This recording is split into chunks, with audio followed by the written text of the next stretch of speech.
fuck you, fuck you, fuck you. You're cool. And fuck you, I'm out.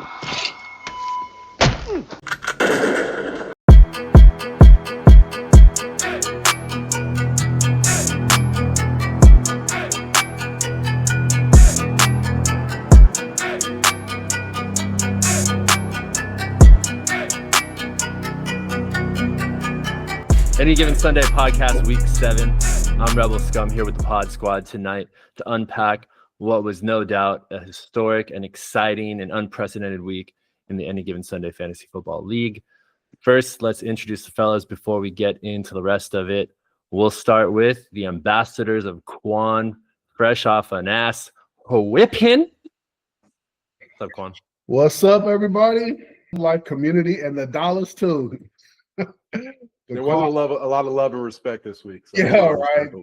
Just blessed to be 7-0 now. Man, it's crazy. That's insane. Scum, is that what you call a reverse whipping, like a Django special? Yeah, that's the Django special. And then he hit us with the Charlie Wilson, I'm so blessed at the end. You know, I'm just so blessed. Just blessed. Everything in man. my life is blessed. You know, happy to still be competing. You know, Nick coming off a high score last week, I was worried, but you know, give it up to all those little digital guys in there and in my phone, just racking up points. Thank you. Jonathan Taylor just ran into my sleep and through my nightmares last night. It was terrible. But congratulations, Quan. We'll talk more about that later. Defending champ, New Jack City. Boy, Monday Night Miracle for you here, sir. You almost gave it up. Man, you can say that again, brother. What's up, everybody?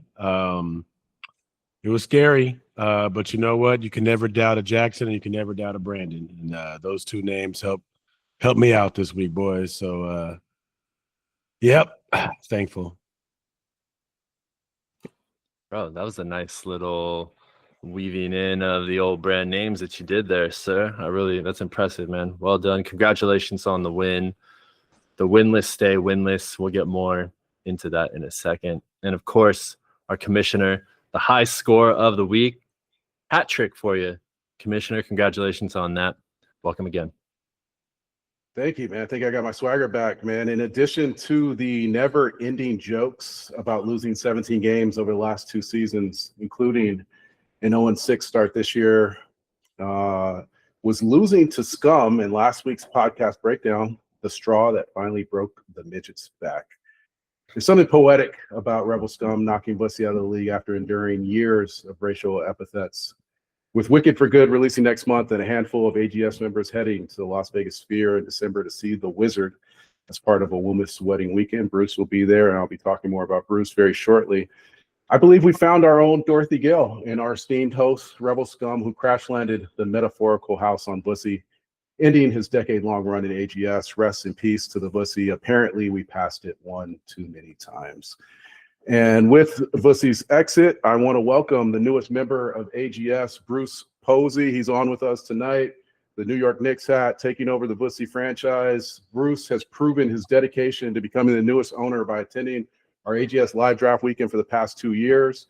He is responsible for introducing me to Cosm in my own neighborhood for Sunday Night Football. Took me to our first game, Jets versus Steelers. I appreciate you for that. Diehard New York Jets and Knicks fan. We met through the Awomith. Joe Awumi introduced me to his boy, Spring Break Bruce. We've been hanging tough ever since he moved to the West Coast. We're anticipating an AGS viewing party hang in LBC coming soon. And with that, I'll pass the mic to Bruce to introduce himself. Thanks for joining, brother. Appreciate that. Thank you. Yes, the patience has paid off.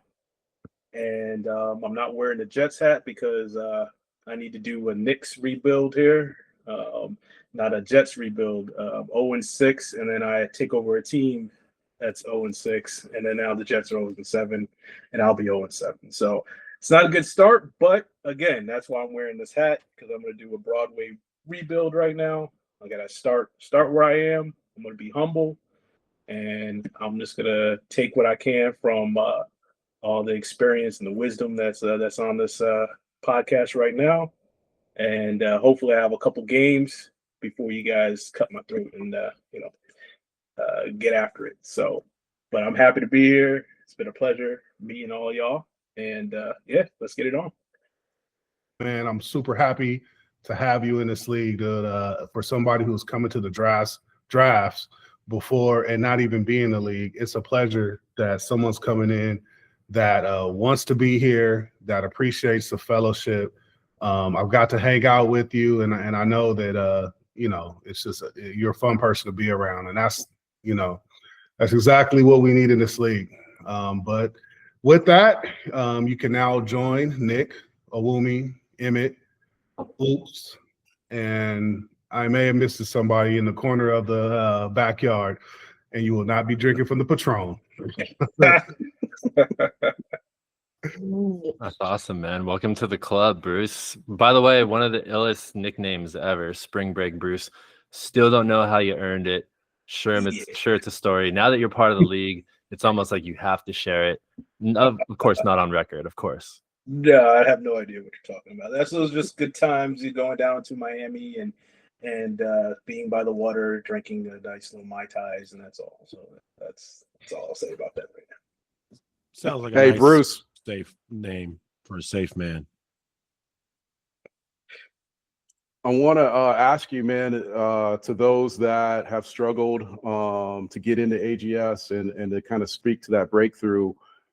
Just what was that like, man? Just finding out about the league, adding your name to the waiting list, and finally being called up to the big leagues, man. What was that experience like for you? It was cool, man. Again, coming from the East Coast, and thanks to Joe to introducing me to you guys, but also just having a network, a fellowship. That was the initial part, coming out to the social aspects of it, seeing how cool how cool it is, but also how fun you guys get after each other. No holds bar in terms of like anything goes in terms of the trash talking. So I'm all about that, being from the East Coast, so I can take it thick skin.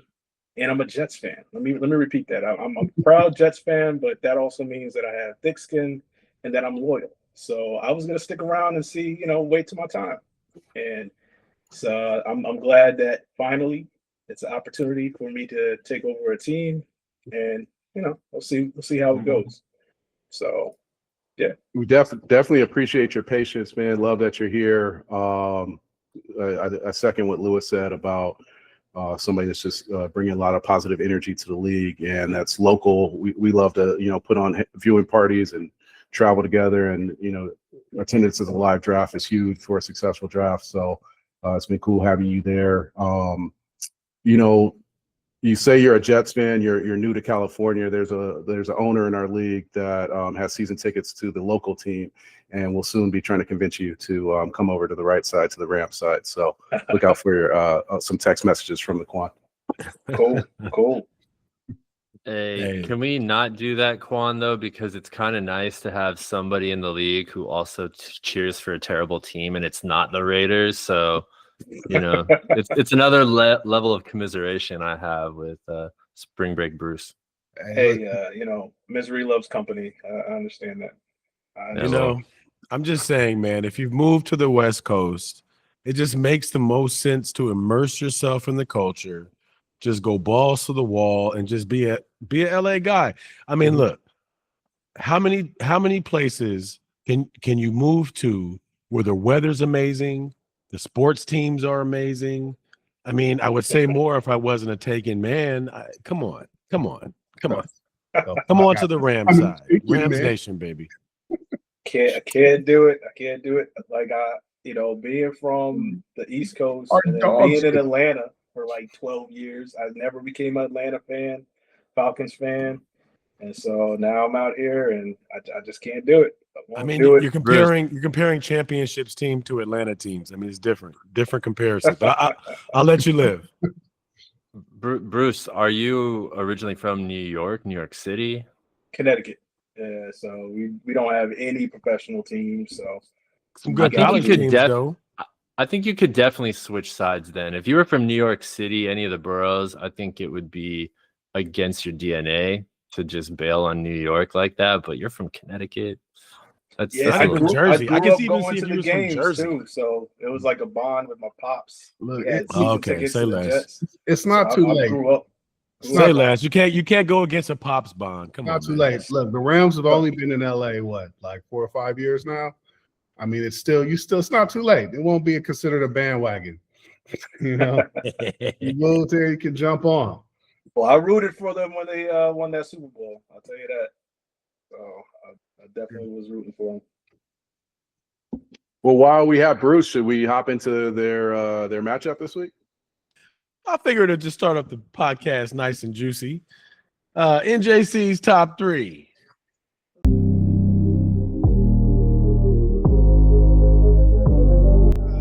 There you go, Nick. Just tee it up for you, juicy. Number 3. The Oops set of the weekend. Oops beating down the curse.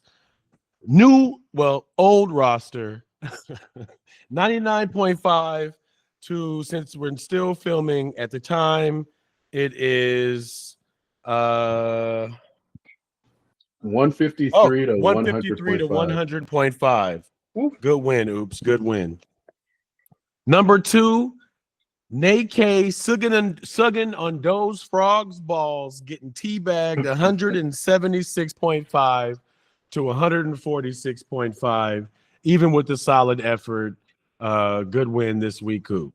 And the only reason why I thought I saw a putty cat. I didn't make the number 1 is because WW Vussy's self-destructing bomb, destroying his team and cementing his name as a forever accidental champion, but also welcoming Bruce, aka not the Vussy, but the Brucey, with a nice L from NJC past the Brucey.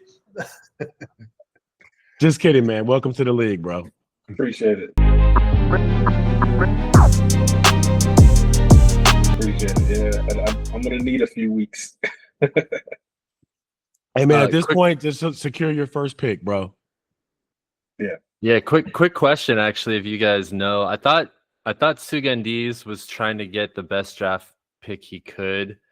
I feel like he could have fired. I mean, I'm wondering if this thing is gonna backfire. Like he's gonna end up scoring way more points than he can unless he just he's accidentally scoring 146.5 points. You know, he's not trying to do that. He's not. I'd love to accidentally score 146. Shit. I mean, he's not trying to win games, right? That's not the objective here. Hey, Bo Nix, butterfly effects with the 47. All right, you know what? Everybody's got a damn butterfly effect by now. All right, I'm tired of this shit. Let's just get into your matchup with Broadway Rebuild. It was a big week for the butterfly effect boys. Oh my goodness. Oh Was man. me and Sugandese, I guaranteed the highest scoring game of the season. That might be the highest scoring game of all time. That's a wild score. Yeah, that's tough. I mean, to put up down there 150 and still lose is crazy. Yeah, that's what he wants. He wants to lose, but he's scoring 150 points. He's gonna catch a couple of wins here, I think, by accident, and then be like, "Damn, I got the 5th pick." Well, Nick, it goes back to what you said. It goes back to what you said last week. He quit super early. You have a team that not even purposely puts up 150, and that's without Justin Jefferson or Dak Prescott. It's if you look at the overall records, anyone has the opportunity to make the playoffs, and that's really all you're trying to do: make the playoffs and then get hot and see what happens. A 6 seed has won a championship before, I think more than once. So I think again further proof that he should have stuck it out a little longer. I want you to look this one up if you can, or anybody. I guess any one of us can. I'm pretty sure Sinkay was one of those 6 seeds. He was a low seed when he won his title. I feel like it. Probably was. I'll find out for the next episode. JC, Broadway Rebuild. Let's break down this matchup you guys got or had. Bruce, is that the permanent name or is that under construction name? Under construction for right now. Yeah. Well, what's the reference? Is it specific to Broadway itself? Is it Yeah, a Joe Namath Broadway, thing? New York, and then rebuild. Again, that's why I was wearing this hat a couple years ago. The Knicks had to just gut it. That's when Randall came in, and Leon Rose got Jalen Brunson in there and changed the franchise around. So I'm kind of pulling that energy, that vibe. That's what I need right now to kind of turn this team around and turn hopefully get a championship in a few years. We'll see. Well, all of us kind of have in our names, we eventually start adopting like the nickname of our team names. Like I'm a Quan, Scum, and Gotcha. Frogs. I don't know if we're gonna be able to call you Broadway. I don't know if that's And I'm definitely not gonna call you Broadway Brucey. Broadway Brucey. I mean, I'm sure we'll figure something out because it'll become broad for short. Well, Yeah. he's And then it's probably gonna be rebuilding Broadway's Brucey. he's probably gonna have his name changed. He stands a good chance of having his name changed anyways. I got the To broad. something next season. Yeah. Does that apply to? But to yeah, that's Bruce? what I was gonna say. Halfway through the season, he didn't earn that. No, God I dang think- it! Why do you have to bring sense into this argument, Come on, man, we Commissioner? gotta go maybe by. maybe a clause. Well, Well, there you- are still 8 games though. So if he loses those 8 games, I think he earns it. I mean, Or 7 I of mean- 8, right? That's more than if he, right or no? I don't I know. don't Last think- place I gets don't the think- name change, so you can either fight your way out of it to avoid it or get first pick. You choose. I don't Oh, yeah, think he's 0-7, so he's hit the halfway mark, so he's safe. He's safe. Awumi is determined to not let that happen. He is determined. He will Oh, not man. be denied that name change this year. That's amazing. Hey Lou, I'm That is- happy you brought that up because Bruce is on a side chat with Anthony Awumi and Joe Awumi, the Awumi Bros, and I've been giving some updates there, weekly updates on that chat. So Bruce is not 100% in the dark in what's been happening in the league, at least when it comes to the Awumith and how terrible he's been. Bruce, any thoughts on those updates and your boys' performance this season so far? Yeah, I don't know what he's doing. I think the yearly trip, the brotherhood, social aspect of it, maybe that's just it. He enjoys the camaraderie, the conversation, because he does not enjoy putting strategy and thought behind building his team. So I don't know what else to say about that, man. Welcome But to the league, Bruce. Welcome to the league. Already You're already well proving versed. yourself to be Well versed in the I think you hit the nail on the head, bro. I think the camaraderie, because he used to live for the trades, but yeah, right. So he ran out of assets to trade. yeah. Now you can't even do that. Yeah. Well, there was a week when Dak Prescott was available, and Matt I don't even know how Anthony Awumi realized it. And he was like, Joe, you got to get Dak, man. Your quarterback room's in trouble. And we all chimed in. We were like, yeah, he should get Dak. And he happily bypassed Dak on waivers and rolled out Cam Ward the following week. Damn, I did not see that one. Oh. Later, Dak turned into trade value because I bought him. That person who picks him up off waivers for free ends up getting picks and a contract for Dak Prescott, which Awumi surely could have done. Damn. And then he passed on Matt Stafford. What was that about? I just knew he was going to grab Stafford.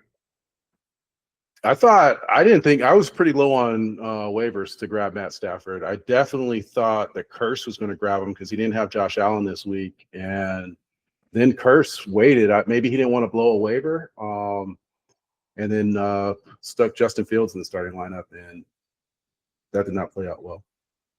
No, I tried to give him Danny Dimes, but he didn't want to pay a cheap price. I think he's a little upset. I can understand it. Yeah, Oh, he I hit the wouldn't lock. make any trades. He thought he had hit the lottery. All right. Bro, I wake up, I go to sleep to one freaking roster, wake up to a different roster. Like, wait, I didn't plan for this. Surprise. Broadway Bruce, Broadway rebuild. You got Yeah, the running back room maybe of the future here. Well, you've got the present. You got one of the best right now doing it. Some highlights on your roster that you're looking forward to just building around. You know, are you already thinking ahead? Let us into this, your plans here. Yeah, I mean it's so recent that you know, I had 2 other leagues that I was really focusing on Sunday. So when I got the message at like 10:30 at night Saturday night, I was like, oh shit, okay, let's I gotta adjust a little bit. I didn't even know all the points, how you guys do scoring, so I had to view that a little bit, go over that, and then I'll probably have some questions on how you guys do things, and even the contracts and keepers, and I've done keepers before, but some of the stuff is newer. But I do see that running backs absolutely are of high value, because when I went to the waiver wire, there was absolutely zero, like nothing, like trash heap. It was pretty bad. So yeah, we try to keep our free agency options bones dry, man. I think it's going to be interesting to get your perspective. How long have you been in your other leagues? Because I think all of us at some point have played in other leagues. And I think I argue to say that we all prioritize this league. Not that it's mandatory, but I think the way that we run it has forced us to kind of prioritize this league. So yeah, I talked to Joe about that as well, and so that will be the move going forward. I have some money tied up in the other leagues for this year, but after that, yeah, no, this is going to become the priority. So, yeah, I got some studying to do. I want to analyze each team. I want to go back and look over what rosters champions won, why they won, how they won. So I do want to put some thought into that.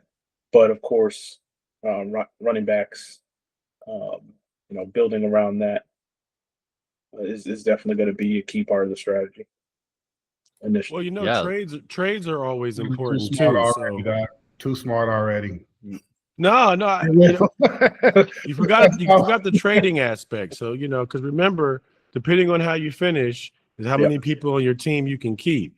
So you might want to, you know, get your feet wet with some trades. You know, I was about to say. Speaking of running back rooms, I'd like to turn the light on NJC over here. Quan, 4.5 points. What's the thoughts on the rest of the season? How he's being utilized in this Philadelphia offense? I mean, I'm watching the games. I don't know if it's an O-line thing, because you can't say he's on a snap count, right? Or they're trying, because he had 20 carries this week. So, you can't say game script. You can't say O-line. I don't know. I don't know if, you know, I have no idea, bro. But at this position, if we're looking at what I'm going to do as far as a fantasy perspective, every day I look at everybody's roster to see what kind of trade I can make for Saquon. Unfortunately, it would be a sell low situation. And any team that I would like to make a trade with is already either in playoff contention or I know won't make the deal for the person I'm looking for. And because I already shot the load for Justin Jefferson, I'm kind of without picks. So, you know, it's better to be lucky than good. In the past, for over a decade, I've learned that when I try to move players and they don't move, they end up turning into good opportunities. So I may just take the signs and say that, you know, keep what I have. I mean, Chase Brown has a spark. Maybe Saquon. I mean, of all the players that I need to open up. That was a spark? You felt like that was a spark? Compared to what I've been seeing the last 4 weeks. The bar has been lowered at NJC. 12 points. I see life. He's alive. Hey, man, I'll take it, bro. Hey, listen, double digits, for what he's been giving me all season, I'll take it. But of all the players on my roster to hope to have a comeback or to have some type of, like, overcorrection, I think anybody on the podcast would agree that Saquon would be that person. So I might just have to hold and see what happens. If not, go down with the ship, bro. Well, if I Yeah, could the go trade back, Go ahead, sir. That's Scum. You're bringing it up, and that was the previous point. I just want to make sure Bruce knows that the trade deadline is next week. I believe it's Tuesday night. There's at least one team that's already expressed interest in talking with you. That's the Curse. All the numbers are on the group chat. Maybe a few more. There were definitely, and I could fill you in offline. There were some agreed upon trades that your franchise were involved in that were voided when the previous owner abruptly quit. And there's definitely at least one team that wants to talk to you about maybe still trying to work out one of those deals. So it is only a few days away. So just want that on your radar, so if you want to try to pull anything off. Okay, yeah. Is there because I didn't see anything in the history. I just saw the transactions, but so yeah, I'll talk to you offline about what those were, so I can see. I mean, I we all know, everyone else knows, so we could definitely bring you up to speed. Really quickly, I'll just so you know what it is. Your franchise traded Ashton Genty to the Pimps for David Montgomery, 2026 first round pick, a 2027 first round pick, a 2027 second round pick, and a 2-year contract. That was with between your franchise and the Pimps. That was voided. The second one was between your franchise and the Curse. You traded away Jahmyr Gibbs. In return, you got Tony Pollard, a 2026 first, a 2026 third, a 2027 first, and a 2027 second. So those were the main trades involving your franchise. Gotcha. It's not the trade pick, draft pick compensation is nothing to shake your head at. Both trades were approved by the league, and had Voodoo remained owner of the team, they would have been legal trades. The only reason that they got voided was because about a week and a half ago, I called a special meeting with the league, and I let the owner know we needed to know before he tried to make any of these trades. We wanted a guarantee that he was committed to the league. And in that meeting, he said he was committed to the league and he's trying to make the best moves possible for his franchise. 1 week later, he quits the league. So I made the decision as commissioner to avoid those deals because they're based on the promise that he was committed to the league. Bruce, that still was that compensation was more than I think any other players have gone for that I can remember. I've seen like maybe 2 firsts. I haven't seen too many. I don't know anybody that's gone for 2 firsts. And I'll say part of my thinking was if you're not committed to the league and you're not committed to rebuilding this franchise, and there's a new owner that takes over, I don't know if that's fair to just hand over a team of absolute trash with nothing. I mean, look at your roster and imagine that roster without Jahmyr Gibbs and Ashton Genty. Yeah, that would have been. You'd be like, Lennon, where do you invited me to, man? Like, I'm paying what? Like, that's a different kind of Broadway rebuild. So I thought it was only. Yeah, what was that? He got a lot of I said, but he had a lot of picks, but a lot of picks for someone who's brand new to the league is not that help. I mean, you also think about the value of our picks, right? You're talking about. I could see a lot of picks in the NFL where you've got a fresh batch of recruits coming in from college, and it's a level playing field. We're talking about a lot of picks in a league where the best players are not available in the draft. Mm-hmm. Yeah. Like for several rounds. It's pretty far back.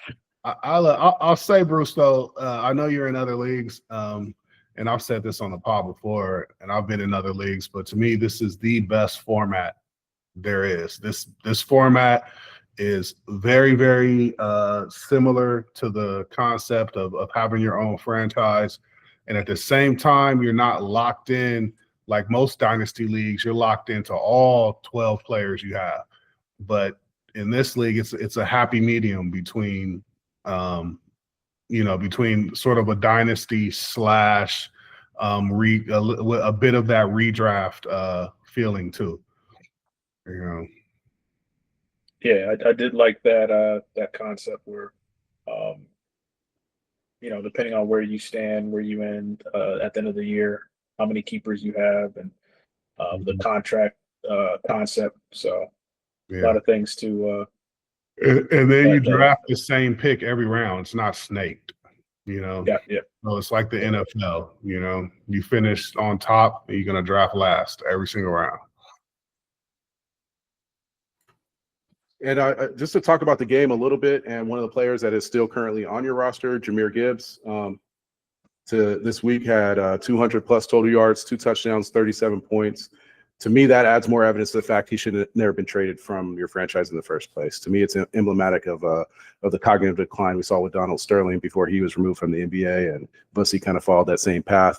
On your bench, Jackson Dart and Travis Hunter with 60 points.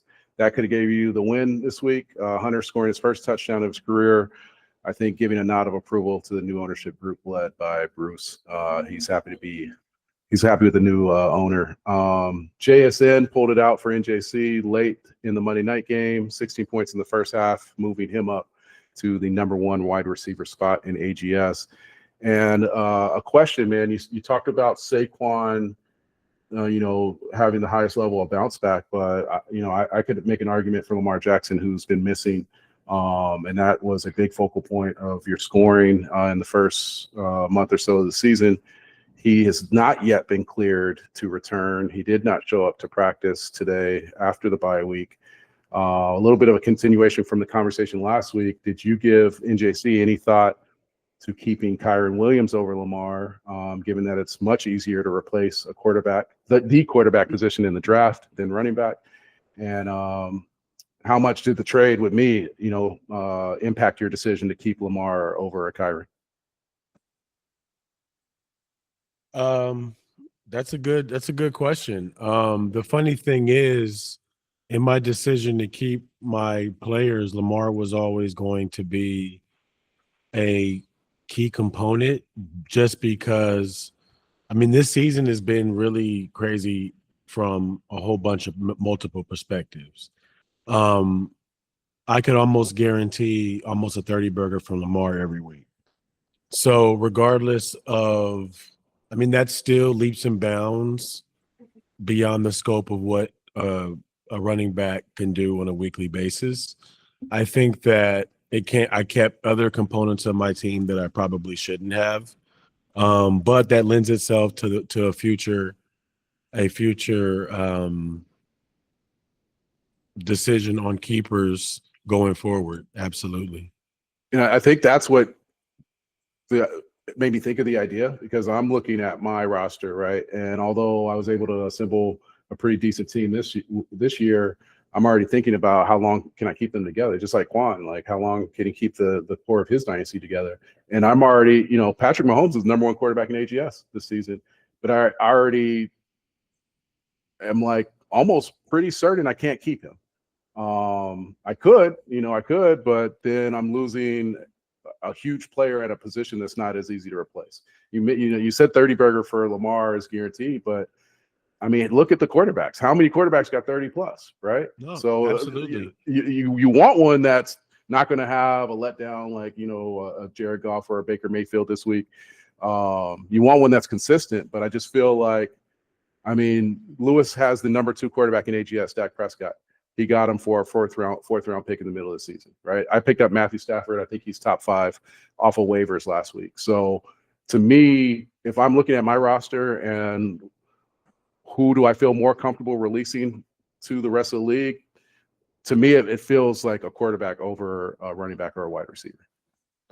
Yeah, if I may shift gears here, congratulations again here at New Jack City. But on the same point, because Jaden Daniels gets hurt and I lose to Quan, I was going to lose regardless. Quan put the old Quan whipping on me, the old reverse Django on me.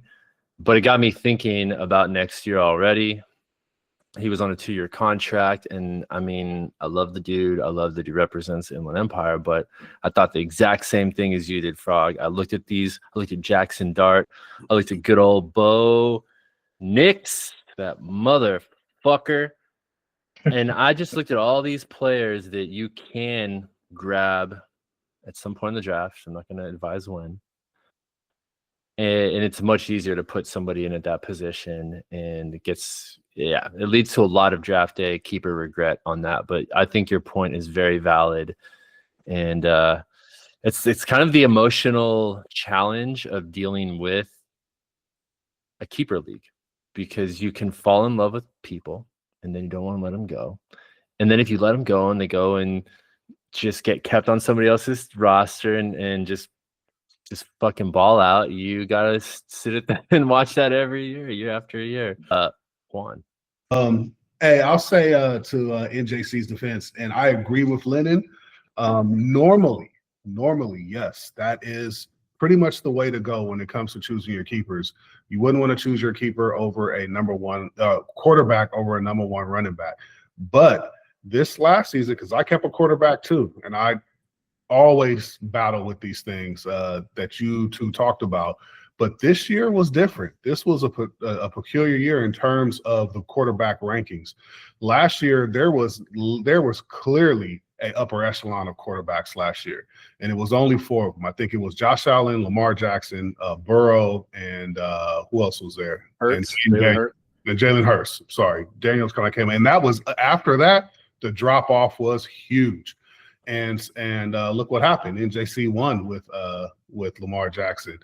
And then coming into this season, the rankings of the quarterbacks were showing basically those top guys. And after that, everybody was pretty much equal. Now we're halfway through the season, and all of these dudes who were ranked from 4 or 5 on down to 12 are now all kind of like putting up 40 and 30 points. In hindsight, we can say that, but I will say at the beginning of the season, there was clearly an upper echelon. In many redrafts, those quarterbacks were going high. So I don't truly question BC too much. He made the wrong decision as we see today, but I don't question it too much. As back when he actually made it, didn't seem like that bad of a decision.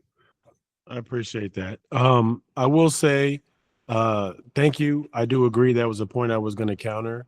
I also would say that I think that we are seeing the transition of a league of younger players, like you said, getting the ability to put the ball in the air. I also think with the change of that kickoff rule and people getting the ball at the 30, 40-yard line now, I think it does change the game to a certain aspect and kind of level the playing field where people, if you're not starting at the 15 or 10 all the time, now you can air out the ball a little bit. So I think the game is changing, and it does allow for a different kind of perspective going forward. And you live and you learn, right? So good point. Quan, well done this week. I realized this was another week of realization. I had one when I played Frog, and I had one again when I played you this week, that there's a ceiling that my team has. It's real low. And, you both, not a coincidence, have been putting up big numbers. And you both have a team that is built with a wide margin for error. You've endured injuries. Frog had several to his team. You as well, Quan. And you still fucking score more than 150 points like it's nothing. Meanwhile, scrappers like us are just trying to run off the recycled bits of other teams and make a playoff push. So hats off to the rebuild. And from 2 different ways, from the bottom kind of to the top for Frog, and for the consistent burn that you have here, Quan. Well done on the win. It wasn't the high score, but it was high enough, that's for sure. It was teetering on high score. There was a point where it was projected to go higher than me. Yeah, the Kiddo Donut killed me, and I'm interested to see. I'll say, hey, thank you, Scum. Appreciate that. I'll say this was the first. This is the first game that I think that this is my team at full strength. This is the crew that I'm gonna ride, hopefully to the end, to the top. And so, yeah, it was a good game. But yeah, I'm interested to see what Kittle does. I'm not going to talk too much. I know we're running out of time. We got a really good subject to get to. Yeah, absolutely. Well, in that case, let's toss it over to Commissioner, the high scorer of the league, the feature of the week.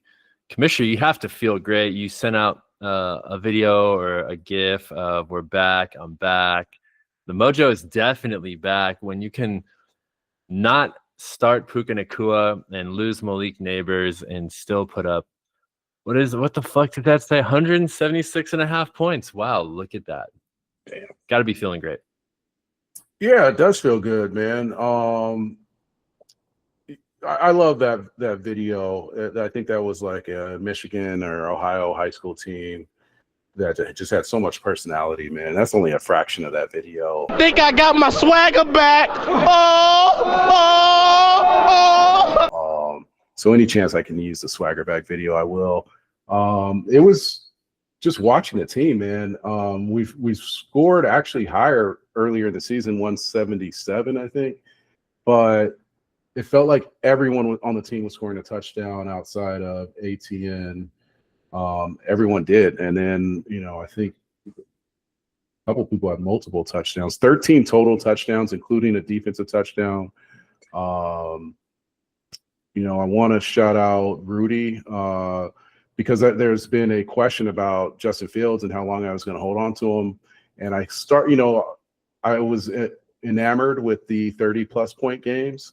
But then there was such a low floor on the bad games, and I've just been monitoring that situation, probably even more so that you asked me that question early on in the season, Scum, like, why is he still on my roster?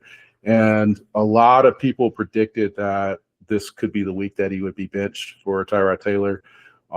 So I dropped him. I mentioned thank you, Rudy, for dropping Matthew Stafford. I was able to replace him, particularly because of Stafford's matchup during Week 10 in Patrick Mahomes' bye week, and then it played out as I thought it would. Thought it might. Justin Fields got benched. Kerr started him, only got 3 points out of him. Judkins breakout game, 28 points, 3 touchdowns. Due to injuries, I had to start a brand new wide receiver room.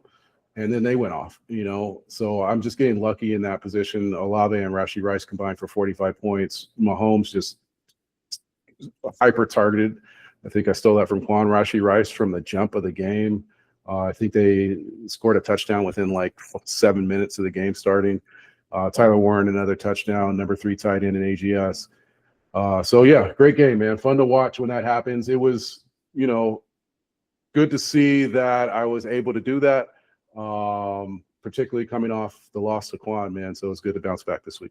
I would like to start out with Oops, shouting out Oops and America's Most Wanted matchup. Oops is indeed looking like a contender and may not be standing in the corner at the end of the season anymore. You never know. You really never know. And he's kind of like the Toronto Blue Jays in a way where it's like, I don't mind cheering for him. I know he's my opposition, but he's a nice guy. It's hard not to like him. It's hard not to like Canadians, I guess. He's not Canadian, but just, figuratively speaking. I'm going to say that Baishal Tuden ended up defeating Cortland Sutton head-to-head. So that was interesting. Jamar Chase went off Thursday night football, so much so I don't think I've ever heard the Curse that active on the chat. I think he was really feeling himself coming off the Gibbs trade and then Jamar Chase. And then the fantasy gods turned on him, man. And, I hate that it had to happen to the Curse. That's my brother. God, man, I've known Joey since he was, I think, a freshman in high school. But the fantasy, no fault of his own. There was no intention for that trade to get voided. But I just was telling Joey how great of a week he was having. And then all hell broke loose within a few days. So sorry, Joe. I mean, Gibbs wouldn't have helped. Not this week, but no, I get it. Gibbs is going to help. Whatever team he's on. I know. Gibbs would have caused some problems. You didn't tell Bruce about the original trade. The original trade, he got both Gibbs and Genty. Yeah. No, he gave away. Yeah. Your franchise originally gave away Genty and Gibbs both to the Curse for the compensation of basically that meeting really helped Bussy's team because it stopped that trade, and then he was able to trade those two players to two separate teams and got almost equal compensation for both. So I actually doubled the compensation that Vusi got. Damn. That's all you can really say about that. Yeah, that's. And then he quit. A couple quick questions. Number one, why is the game still on? Did something happen? Did like the power go out? No, it started extremely late. It started. They didn't do a staggered start. They did one game, and then when that ended, they started the second game at 7 p.m. Oh, that's smart. So like the whole East Coast is in bed by now because no one gives a shit about Houston and Seattle. And plus, it probably had something to do with the World Series too. Seattle playing Monday night. Seattle Mariners in Game 7. That was a good game, and shout out to the Mariners for a wonderful season. I used to live in Washington, and I lived in Washington during the 90s, during the Ken Griffey Jr. era. He was my favorite baseball player at that time. He was so sick. Got to see him play a couple of times. I'm glad they're out because I didn't want their first World Series to be a loss to the Dodgers because that's what's going to happen, would have happened to them. And so I hope their first trip to the World Series is sometime down the road where they can actually win it. And then my other comment was, since you brought up Vusi in this trade that was rejected, you brought up Donald Sterling. He really is the reverse Donald Sterling. He, he came at me with the Nazi Nick, just a flying elbow out of nowhere. And I missed a good chance to introduce myself at the beginning of the podcast as Nazi Nick. Although I don't know if that would have fucking flew all that well. But anyway, before we get into that topic, moving on to the next game, Rudy took a tough loss. I thought Rudy was going to pop off in this one and continue his hot streak, but it didn't matter that his entire team played tonight. Most of them didn't show up. Last I checked, they had combined 6 players for about 35 points. I think he had 50 points last I checked. He's a good old 64. Yeah. This is the Rudy I know. 5-1 Rudy with a 64-point output. Hey, Rudy, you know what I will say? The fantasy gods you got to be sensitive how many gifts you send at the destruction of a team right before you need a Monday Night Miracle. Got to be careful. Nah. That's not fantasy god related. Don't put that loss on that. Those gifts, those are some hard-earned gifts. There was some real bad blood for a period of time. Correct me if I'm wrong. I feel like there was physical violence threatened at one point in time. There was. It was like, what was it? Some certain amount of pressure that it takes to pull a trigger on a gun. Like, yeah. It got pretty heated between those two. Yeah. Those two. But yeah, shout out Pimps. He's now he's back climbing up, getting closer to 500. He and I, same record, 3-4. Love to see the OG win. Awumi on his quest to remain winless and perhaps the toilet bowl.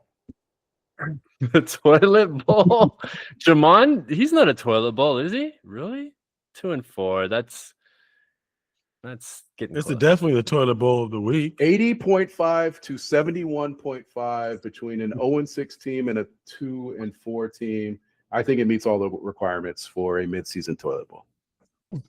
I concur. That is hard to refute. Absolutely awful. But wouldn't you know, Aaron Rodgers with 32 points and then the rest of Joe's team with basically single digits.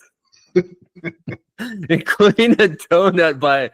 Has this guy even played football this season yet? Who is Higgins? Wasn't he on Magnum PI? Isn't that guy?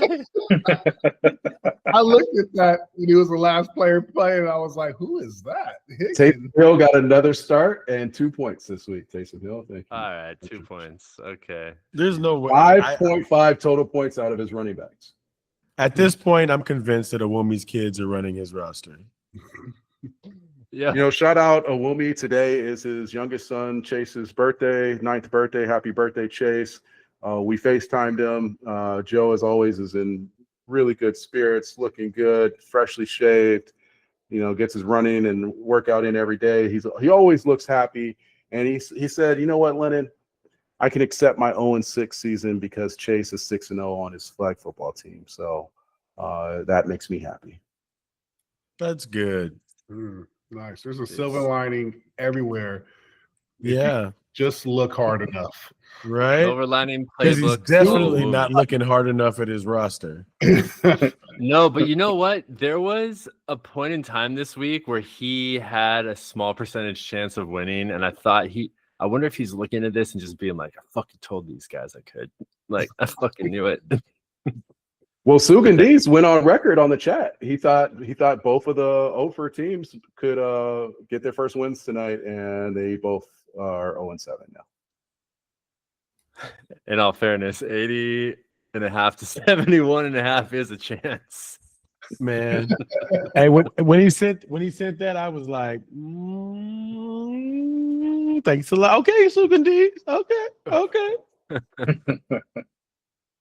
What I do to you, man? That takes care of all the other games this week, so we can finally spend the last 25 or so minutes here dissecting what was kind of a shocking week. I'm kind of shocked, to be honest, if it was in fact what maybe listening to the pod, maybe getting the house dropped on him by me, the final straw, the 3-slap proposal. I don't know, but it wasn't Kevin McAllister in the Home Alone gif. It can't be that. People accuse me. I'm like, dude, it wasn't Macaulay Culkin. I promise you that. I feel like you're right, but it just strikes me as crazy because this is a dude who talks a lot of shit. I don't know him as well as you guys know him on here, but he lived with you guys for a little. Oh, this is too much information already. I'm just gonna edit that out. My point is that I'm just shocked for a guy who talks so much shit that it was the shit talking that was like, this is too much for me. That's shocking to me. It's shocking if you don't know him. But ultimately, that's all it was. And there was no light at the end of the tunnel. It's one thing to get the Vussy pass last year, come in last place, have your name changed, and then to realize, oh shit, it's going to happen. It's happening again.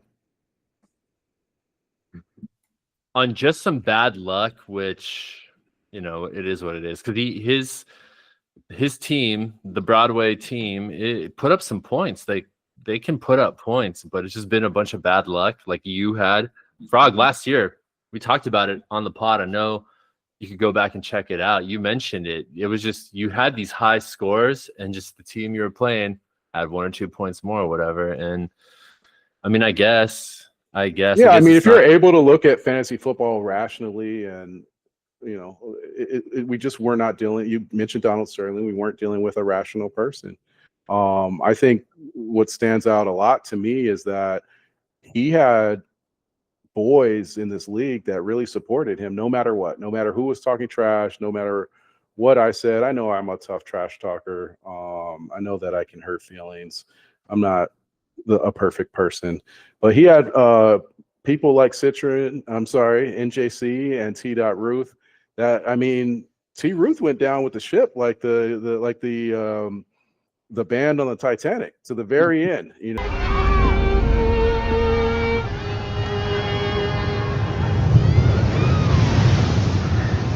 Gentlemen, it has been a privilege playing with you tonight.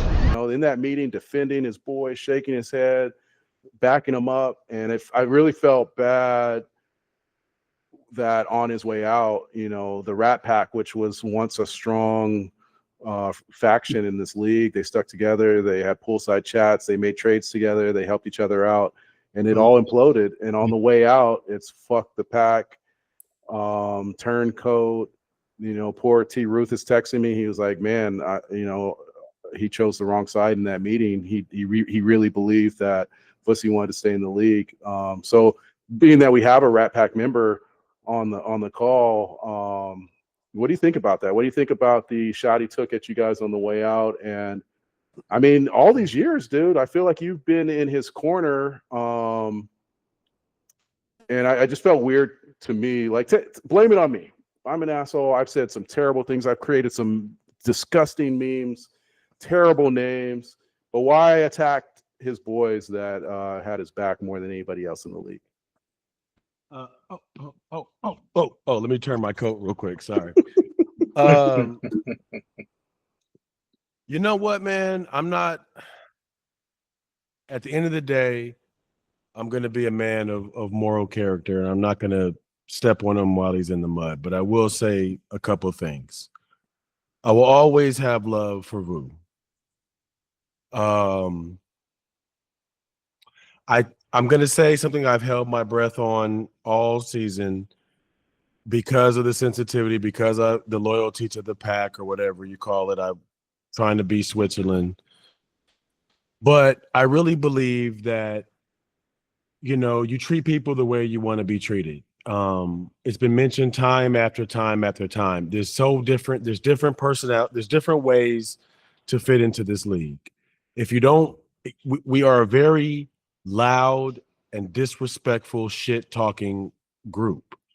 We've gone on record many seasons to say that people have left because of the shit talking, and we are not afraid to be happy about the fact that we can do that.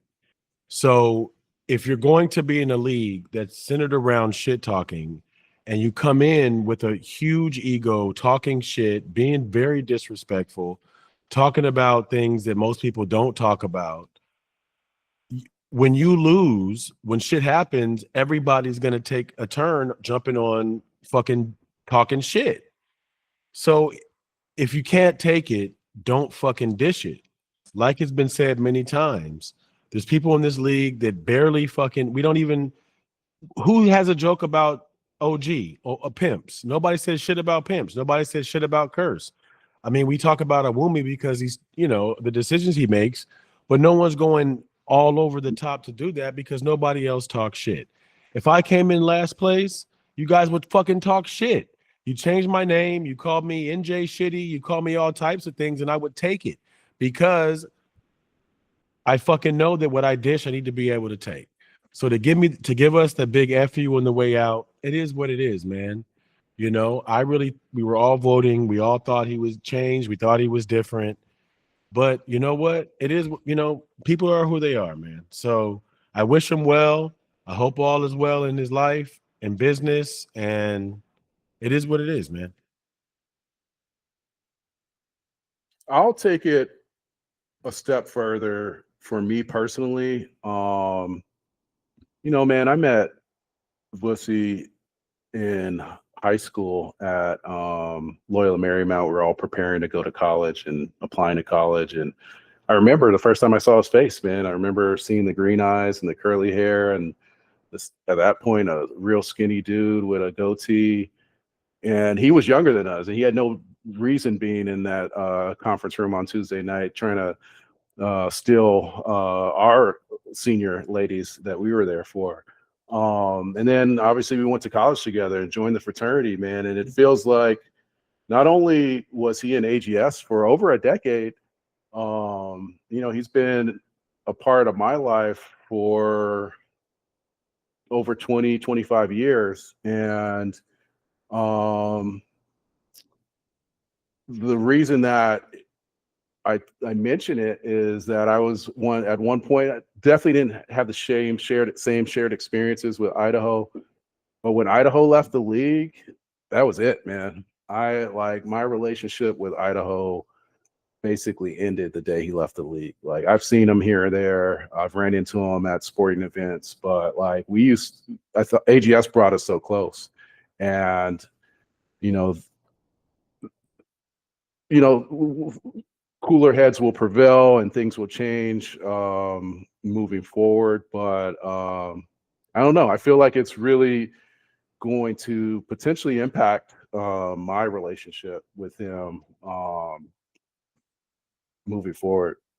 That remains to be seen for me. I mean, you know, most of all of our contact was via Threads or fucking or the AGS. So, you know, I have no grudge to hold. So it is what it is. I mean, I just think about it, you know, Rocky was in the league and was my next door neighbor. Even when he was still my next door neighbor and he left the league, I didn't see Rocky that much anymore. And definitely when he moved, never see Rocky. Never, you know, unless he shows up every blue moon to a poker game. Obviously, you know, rest in peace, Tony Hackett. That was a different situation. And Derek is my brother-in-law. But even Derek, man, I mean, we spend a lot of time together in AGS, on the podcast, on the chat, the viewing parties. It really brings us close together, man. And I feel like me and Lewis have I keep messing up, man. Me and the Quan have a completely different relationship today than we did pre-AGS. So it just really, we take trips together, all of us. We have the Rialto trip.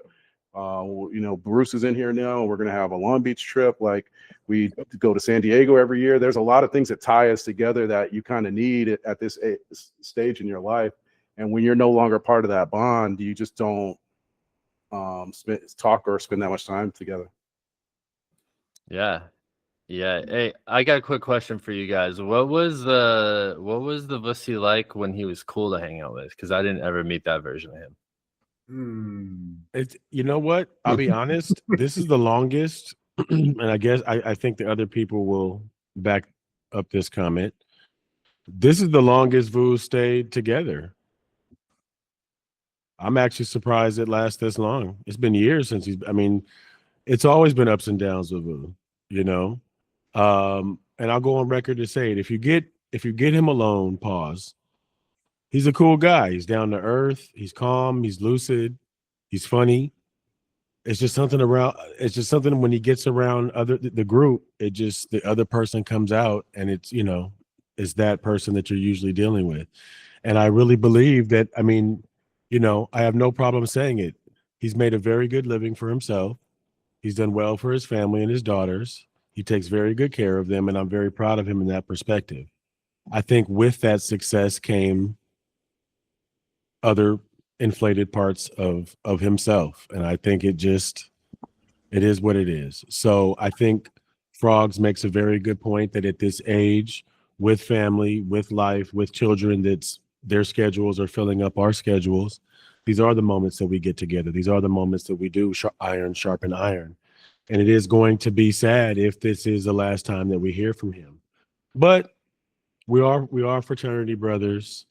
I do believe that, there will be a time we see him again, but it's not going to be in the same capacity. So, I'd rather think about the good, fun times, the jokes. And, now we just think towards the future and welcome Bruce. Huzzah. Huzzah. My goodness. Well, Very well said. Very well said. May the old franchise rest in peace, and may forgiveness and healing enter his heart. Never have I met such an angry person. And it's like the human form of that movie Critters. You guys ever seen Critters? It's like that. It's like, just like angry. Anyway, I'm just being a Nazi. You come out of left field with him, bro. You come out of left question, Nick. Who's always been like that? He's always been like that. He's actually kind of calmed down as an adult. I mean, you can imagine him in his 20s.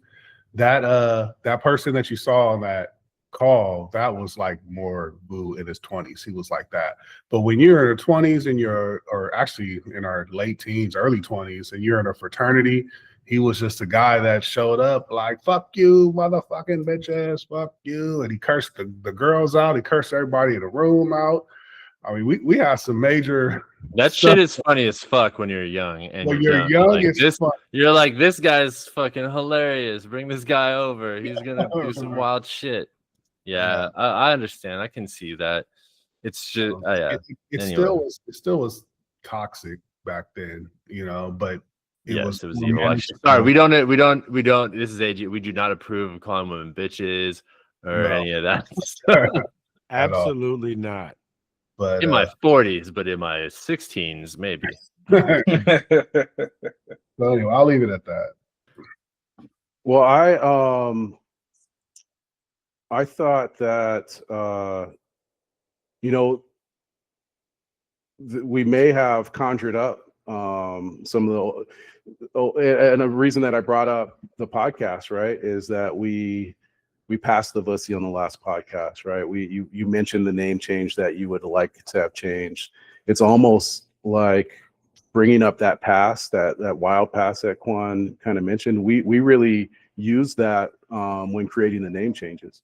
So it's almost like we conjured up some of that and brought that stuff that he was hiding. You know, you put those things in the back of your head. You don't want to remember that part of you. We brought it back to the forefront, and a lot of those were just reminders of some of the wild things that he did back in the day, and he probably doesn't need to be reminded of that stuff, you know. By the way, wild shit that any group of friends will do to you in the appropriate context, which this was the appropriate context, but because it's the fantasy football league where your name is getting changed, and you did go in a little heavy-handed, and it may or may not have been personal, but it sure was funny, and I just thought it was all jokes. I mean, we've all said crazy shit.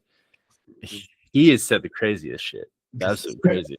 I mean, just down and out craziest shit. And it's it's just a shame to see an ego so soft. It's and, funny. And so I'm gonna let you breathe. No, keep talking. That's funny. It just is what it is. That's what it is, man. Like you got BCU gave him a shout out and props to him. He's worked hard. He's got everything else in check. You can't take a joke and you quit the league where you already know the fabric of the league. And oh, by the way, you shit on the draft, which is the best fucking time of year. You're playing yourself. You know you're fucking lying. It's the best time of year. It's a lot of fun. When else are you going to do that? Especially as someone our age. When else do we get the opportunity to do this shit and just be like, cool, I'm going. Yeah, have a great time because I know it's the fucking your best time of year. Have a great time. So I mean,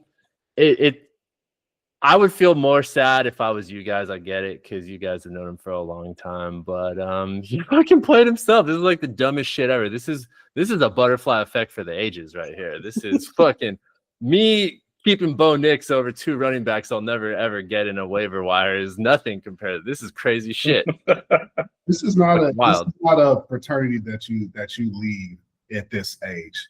I mean, because this is extremely therapeutic. And we are blessed. Go out. Sorry to cut you off, and just go out. Leave it by saying "fuck you, motherfuckers." Yeah. I don't need any of you guys. Yeah. Exactly. Can we get a reading of the goodbye message, or is it too graphic for the podcast? No, we got time. Let's hear it. It's crazy because for all of our viewer out there not in the league, this is a friend group. These are long friendships. You've heard these guys talk about it. But my point is that you guys said this is a friendship. Lennon, you know it. Like this is a tight bond here. You lose this, what else are we gonna fucking talk about? Like, hey, how's the family doing? Yeah. No, it's something that I plan on taking until I lose my mind. Right? Like I see memes like, oh, in 25 years, I'm passing down to my son. AGS will not be passed down. AGS will die with us. And I'm going to play it as long as I can. My children will have no interest in taking, they'll have their own thing. They'll have their own leagues with their own friends. It's not being passed down. Eric I believe, loves the league. He's helped us create the league, and Eric's 15 plus years older than us, so that's at least another 15 years I have in me. And I mean, as long as I always think about this, man, like I think about dying and I think about the games I'm gonna miss after I'm dead. Like I'm not gonna see my favorite teams. I'm not gonna be able, I can't root for the Frogs. Those are some of the first things I think about. I probably should be thinking about my wife and my kids and my family, but I'm like, what if the Mariners never make it to the World Series? When the Jets traded for Aaron Rodgers, I thought this was it. And I had some health stuff come up, and I was like, no, don't take me now. Don't take me now. Hey, that's real talk right there, man. That's some real sports fan talk right there. The Niners haven't won a Super Bowl since I think I was 14, 15 years old. I'm 46. Steve Young. Right? I want to live long Super enough Bowls since then, to get right? one more. Yes. Hey, I'll be honest, man. Like, you don't play poker, you don't play fantasy football. Hey, man, it is what it is. Like I agree, Coop. I don't know if we'll be still filming the podcast by the time we're in our fucking 60s. It'll be some other shit, but yeah, man. I plan to do this shit for a long time. Bruce is also a very competitive poker player. Well, Yeah. Let's get that. we can back always on the use another docket. chair there too, brother. Yeah. Another thing to do when you host. Hint, hint. By the way, when once my girl found out that there's boats involved, she's like, football's fun. I like football. Let's play some football. Football the boat. Any closing words, or did we already? Well, I close wanted it to out? just go back really quickly, just to kind of, and we'll summarize it and wrap it up after that. But basically, we talked about what, at least I talked about what I think led to this, but this is what actually happened on the group chat. It was late at night, and dude, I post all kinds of random stuff. I do want to apologize this week, Quan. I did not understand what you posted, and I'm responding multiple times to not. I didn't realize there was a guy being resuscitated and coming back to life. I should not text while driving because I clearly didn't understand what I was talking about. Angry. Man, he does not like. He is really dedicated to this team this year. Fuck all you. At that time, Joey had Gibbs on his team too. Like angry, like God. Yeah, I definitely went through some different emotions with all the stuff that's been happening, man. And honestly, Voodoo leaving the league is the best thing that's happened to me in a long time, man. It's like a monkey off my back. It's you talk about the negativity that he brought to the league, and it's so refreshing to have Bruce in the league and the positivity that you bring, Bruce. We probably won't have as many award-winning jokes anymore, but that's probably a good thing. I'm almost 50 years old, so maybe it's time to retire my stand-up comedy career. Anyways, part of that comedy career that's still alive is posting random memes to the thread, and there was this one of Kevin McAllister from Home Alone. I think he's very upset at his family, and he's talking to his fantasy team that he used to love, and it was to Vussy, it was like, you used to love Ashton Genty a mere 7 weeks ago. You made him the #1 overall pick. You put him on a 4-year contract, and now you're trading him. So that's all it was. It wasn't. I didn't think that even that good of a joke. I definitely didn't think it was going to get the response that it got 30 minutes later, where Voodoo said, "Enjoy Cebert, Dahmer, and Ed Nick Gein." Now, one thing I do know about Voodoo is he watches a lot of television. So this is clearly coming off of the Monster series on Netflix. Jeffrey Dahmer and Ed Gein were like the last 2 series on Netflix. I think Ed Gein's on now. I haven't watched it. So me and Scum kind of talked about it. I guess they both were homosexual serial killers. So I guess that's what Voodoo was calling me and Scum were homosexual serial killers. Scum says, "Thank you." And Voodoo says, "Actually, you should have used this one." And my confused face was, I was still, I'm trying to wrap my head around the Dahmer and the Gein. And now there's the guy from, it's that Dave Chappelle movie, right? It's Half-Baked. Half-Baked, right? Half-Baked, So the guy gets on the microphone and he's quitting, and Nick figured it out right away. Okay, this is Voodoo's announcement that he's quitting the league. Voodoo calls me slow. He says, "Nazi Nick, glad you got up to speed."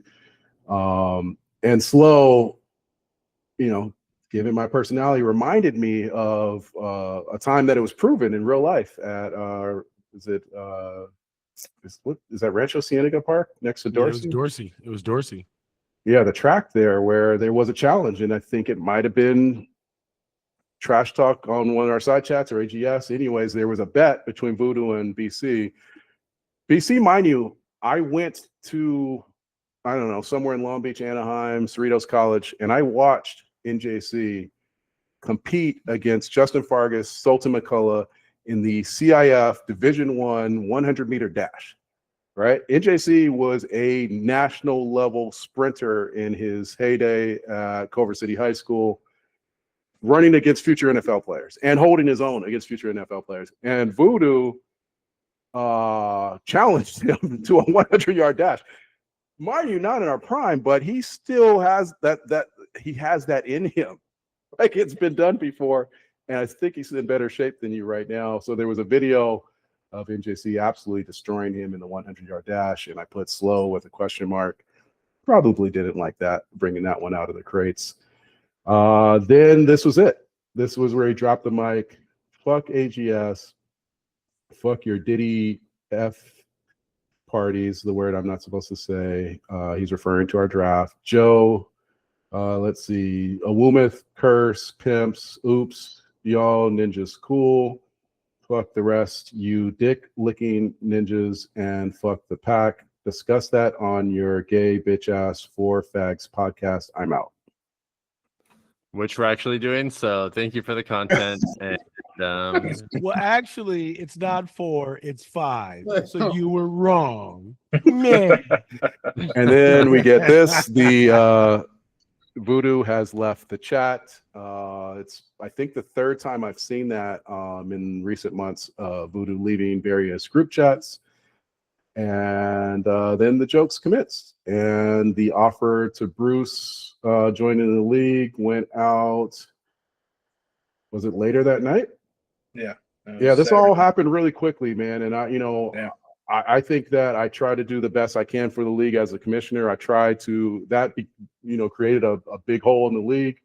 There were transactions that were questionable, that we had to bring in a new owner. And I think, within 3 hours, Bruce had accepted our invite. We had untangled the transactions, and we moved forward to a successful week 7. So, Vu, you may have tried to sabotage us. It did not work. The AGS is bigger than any one person, and we will continue to play the game that we love without you. Enough said.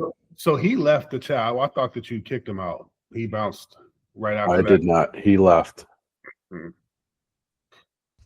Wow. Yeah, we dropped the mic on that one. Is it there was anything funny, else though. to say? It was funny. It was funny though, because I didn't get to watch it real time. So when I looked back at the events, it just reminded me of corporate America, right? Like yesterday you were hired, the day you're fired, and now the replacement is in the chat 5 minutes later. It was hilarious. That's real. That is crazy, man. Like, you can work at a place for 20 years, and then the next week they got the new replacement in, and like a week later you're like, I can't remember that other person. Who was that? Crazy. Football is the perfect analogy. Next man up. Next man up. You're in a league with a 12-person waiting list. They're just waiting for one person to implode and do this so they can get in. Yeah. It's the good karma that Spring Break Bruce brought the last couple years. Especially this year, Bruce. We had a great time in San Diego. You brought those drinks. We had a great time with the volleyball. Your energy was good. You were positive, good music. We had a great time, man. That just shows you that when you put good into the universe, good happens. So, cheers to that. Cheers to that. Appreciate that, y'all.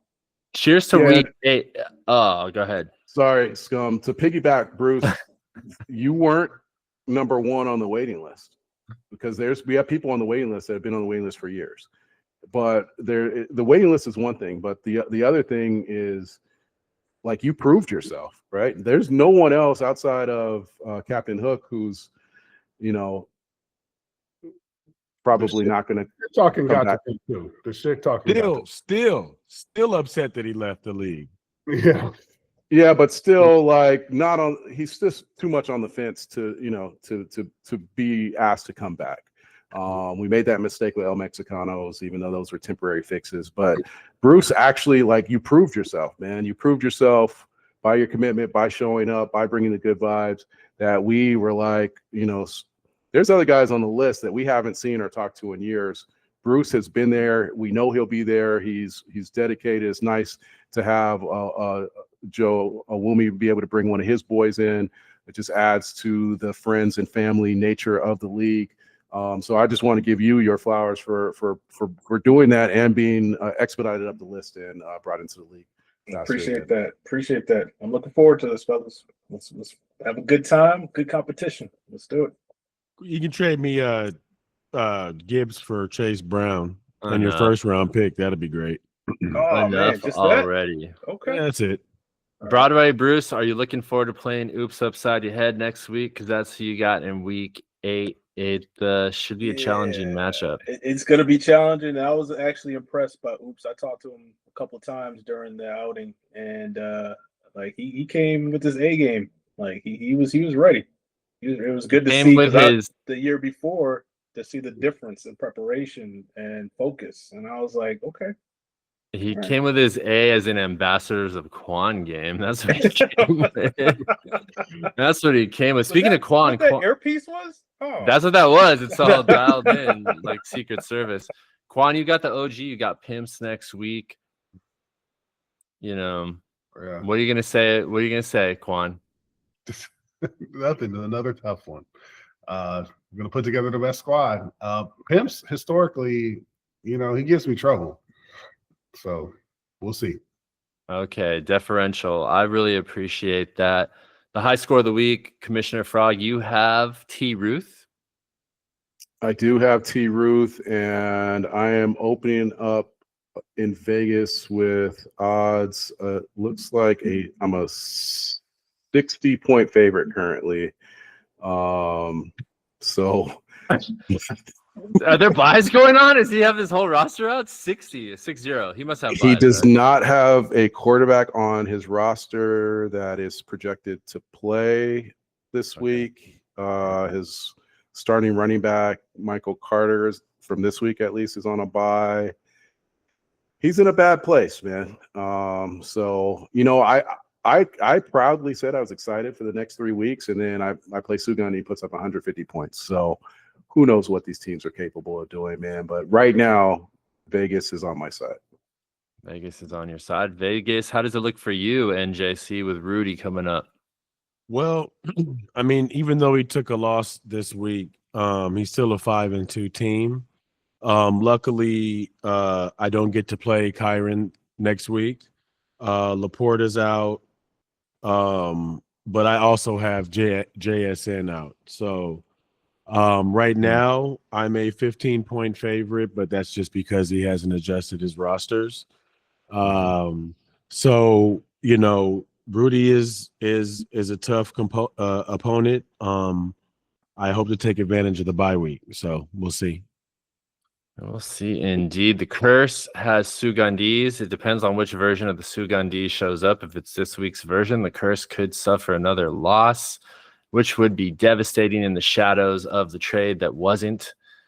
And then I have a Woomith, and you know what? May the best team win.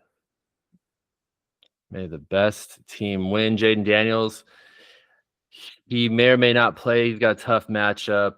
I got a couple of bye weeks for the backups, so we'll see what's going on. I'm excited. I'm always hopeful for the next week. This has been the Any Given Sunday podcast, Week 7 recap. On here with the fellas. Thanks for joining us, and welcome to Any Given Sunday Spring Break Bruce.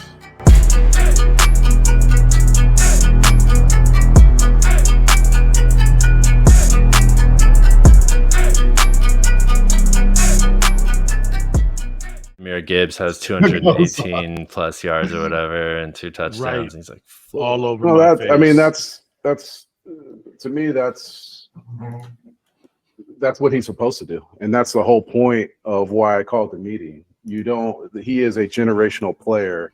You don't trade that away. Part of the meeting was he promised that Voodoo was committed to the league, which he convinced everybody he was, and then he quit within a week.